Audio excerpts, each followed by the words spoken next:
mi existencia se mide en píxeles y líneas de código. Soy, o era, un desarrollador de videojuegos indie.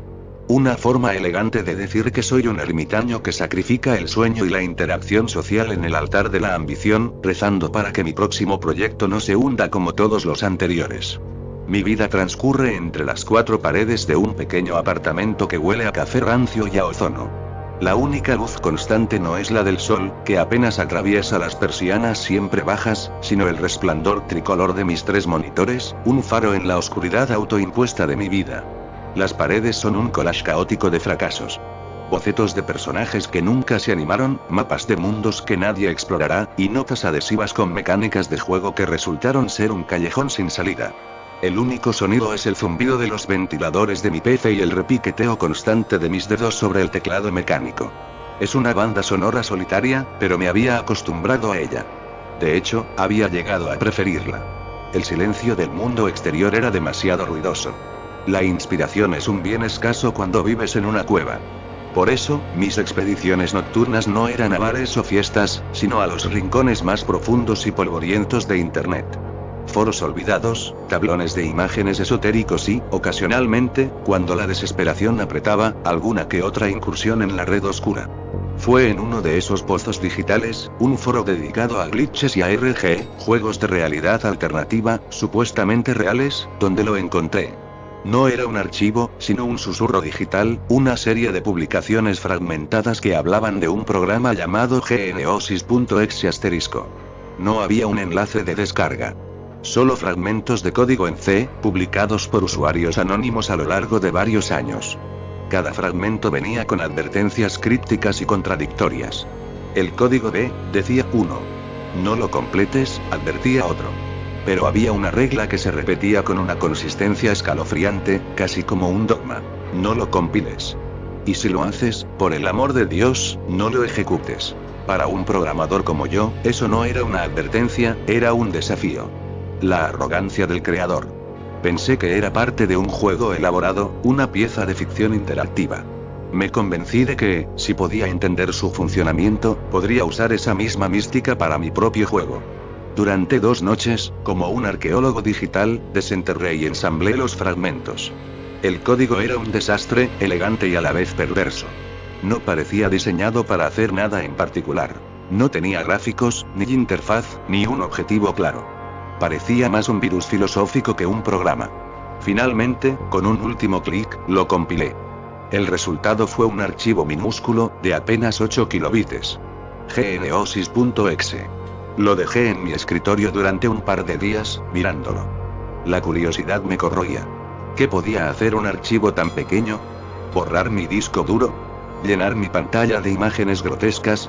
Había visto cosas peores moderando fios. La tercera noche, miré el reloj. 23:58. La advertencia resonó en mi cabeza. No lo ejecutes. Una sonrisa cínica se dibujó en mi rostro. Era el momento perfecto para desenmascarar el engaño. Esperé a que el reloj marcara las 00:01 y, con un doble clic desafiante, ejecuté el programa. La decepción fue instantánea. Mis 3 monitores parpadearon, se quedaron en negro por no más de un segundo, y luego volvieron a la normalidad, mostrando mi escritorio tal y como estaba. No hubo sonidos, ni mensajes, ni nada. El archivo exe había desaparecido. Solté un suspiro, una mezcla de alivio y fastidio. Todo había sido una elaborada pérdida de tiempo. Apagué el ordenador y me fui a la cama, sintiéndome un idiota. A la mañana siguiente, todo parecía normal. Me preparé un café y me senté frente al ordenador. Fue entonces cuando lo vi. Junto a la papelera de reciclaje había un nuevo archivo que no estaba allí antes. Un simple archivo de texto llamado reglas.txt. Mi corazón dio un vuelco. Lo abrí. Dentro, no había una lista, ni párrafos. Solo una única y helada frase. No mires tu reflejo después de jugar. Me reí, pero el sonido fue hueco y nervioso.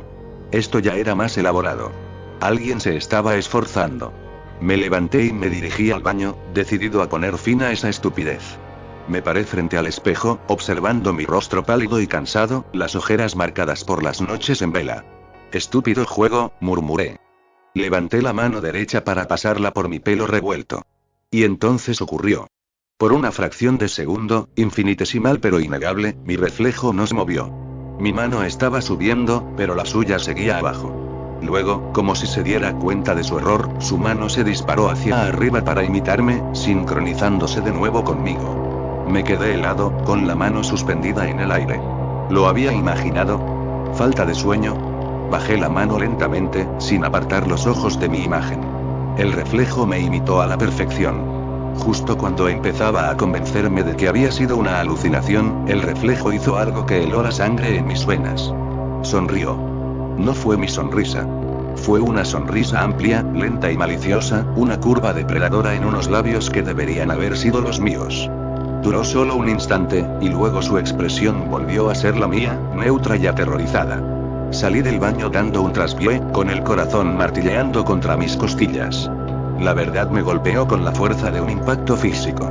Genesis.exe no era un juego para el ordenador. Era un instalador. Y acababa de instalar algo en mi realidad, una copia corrupta de mí mismo en el otro lado del espejo. Los días siguientes fueron una tortura psicológica. Intenté evitar los espejos, pero los reflejos están en todas partes. En la pantalla negra de mi teléfono, en el cristal de la ventana por la noche, en el cromo pulido de la cafetera. Y en cada superficie, él estaba allí, observando. Al principio, sus acciones eran sutiles, casi imperceptibles. Parpadeaba en un momento diferente al mío. Su mirada se desviaba por un segundo hacia la puerta de mi apartamento, como si esperara a alguien. Pequeños glitches en la matriz de mi existencia que me hacían dudar de mi propia cordura. Pero el horror empezó a escalar. Empecé a sentirme perpetuamente agotado, como si mi energía vital se estuviera drenando. Mientras yo me sentía cada vez más débil y desorientado, mi reflejo parecía volverse más nítido, más seguro. Su postura era más erguida que la mía, su mirada más enfocada. Ya no era una simple imagen. Tenía una presencia, un peso. Una tarde, mientras miraba por la ventana la lluvia que caía, vi mi reflejo en el cristal. Levantó una mano y la apoyó sobre el vidrio desde su lado. Sentí un cosquilleo frío en mi propia mejilla, como si sus dedos fantasmales me estuvieran rozando. Grité y me aparté de la ventana, con el pánico apoderándose de mí. La barrera se estaba debilitando. Empecé a cubrir los espejos con sábanas, a trabajar con las luces encendidas para minimizar los reflejos en mis monitores. Vivía en un estado de paranoia constante, saltando ante cada superficie brillante. El sueño se convirtió en un lujo que no podía permitirme, temeroso de lo que podría pasar si bajaba la guardia.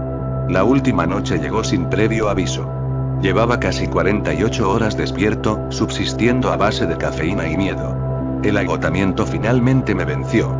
Debí de quedarme dormido con la cabeza apoyada en el escritorio, frente a mi monitor principal, que había entrado en modo de suspensión y estaba completamente negro.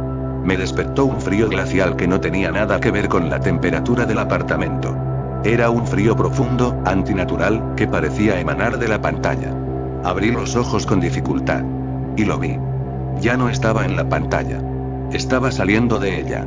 Mi reflejo, mi doble, emergía lentamente de la superficie negra y brillante del monitor como si atravesara una cortina de agua oscura.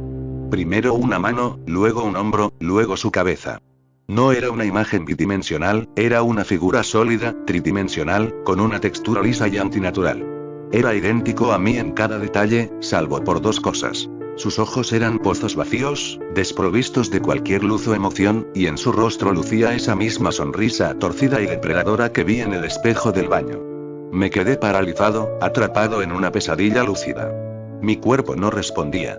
Solo podía mirar mientras la criatura terminaba de deslizarse fuera del monitor, aterrizando en mi escritorio con un silencio espantoso. Se puso de pie y me miró desde arriba. El frío se intensificó. Se inclinó sobre mí, y su rostro vacío quedó a centímetros del mío. Levantó su mano, esa mano que había visto tantas veces en el otro lado del cristal, y la posó suavemente sobre mi frente. Sentí una descarga, una sacudida eléctrica que recorrió cada nervio de mi cuerpo. Mi visión se fragmentó en miles de píxeles y luego, todo se volvió negro. No sé cuánto tiempo pasó. La conciencia regresó como una marea lenta y confusa. Me sentía ahí extraño. Rígido. Desconectado. Estaba de pie, pero mis piernas se sentían como las de otra persona. Miré hacia abajo, a mis manos. Se movieron, pero el comando se sintió ajeno, como si estuviera controlando un avatar en un juego. La luz de los monitores iluminaba la habitación. Y entonces lo vi. Sentado en mi silla, encorvado sobre mi teclado, estaba yo. O, mejor dicho, mi cuerpo. Levantó la vista y me sonrió. Era una sonrisa genuina, de triunfo. Gracias, articuló, mi voz, resonando en el silencio del apartamento. Necesitaba un descanso. El pánico, puro y absoluto, finalmente rompió mi parálisis. Me di la vuelta bruscamente, buscando una salida, una explicación, cualquier cosa. Y me encontré de cara con el espejo del baño, cuya puerta estaba abierta. Pero no vi mi reflejo. Vi mi rostro, sí. Pálido, con los ojos desorbitados por el terror. Vi mi boca abierta en un grito que no producía ningún sonido. Vi mis manos, transparentes y espectrales, golpeando frenéticamente una superficie que no cedía. Estaba golpeando el cristal desde el otro lado. El intercambio se había completado. Él estaba en mi mundo, en mi cuerpo. Y yo estaba aquí. Atrapado. Ahora vivo en el mundo de los espejos. Soy el hombre silencioso que te mira desde las superficies pulidas. Puedo ver a esa cosa, a mi otro yo, vivir mi vida. Lo veo sentarse en mi silla, usar mis manos para programar. Está teniendo éxito. Sus ideas son brillantes, oscuras, retorcidas. Está creando un juego. Uno que sé que será un éxito. No puedo hablar. No puedo tocar nada. Soy una imagen, un eco atrapado en una prisión de cristal. Lo veo a veces, cuando se acerca al espejo para afeitarse o simplemente para admirarse. Me sonríe, sabiendo que estoy aquí, observando impotente. He perdido la esperanza de escapar. Esa idea de que él volviera a jugar fue el último delirio de mi mente humana, aferrándose a una lógica que ya no aplica. No hay otro juego que jugar para él, no hay un nuevo intercambio posible. Él ya no es un reflejo, es real. Y yo soy el eco que dejó atrás. Ahora entiendo su propósito. No quería simplemente una vida, quería un vehículo. Lo veo sentarse en mi silla, usar mis manos para teclear con una velocidad y una precisión que yo nunca tuve. No está simplemente viviendo mi vida. Está culminando mi mayor ambición. Está terminando mi juego. Y lo está haciendo brillante. Las mecánicas son adictivas, el arte es cautivador, la historia es profunda. Será el éxito con el que siempre soñé. Pero mientras observo las líneas de código llenando la pantalla, veo fragmentos que reconozco con un horror paralizante. Son partes de Genesis. Optimizadas, ocultas, incrustadas en el núcleo mismo del motor gráfico. No está creando un juego. Está forjando un vector de contagio. Mi sueño era crear un juego que millones de personas jugaran. Ahora, esa es mi pesadilla. Cada descarga será una nueva instalación. Cada jugador, una nueva puerta que se abre a la medianoche.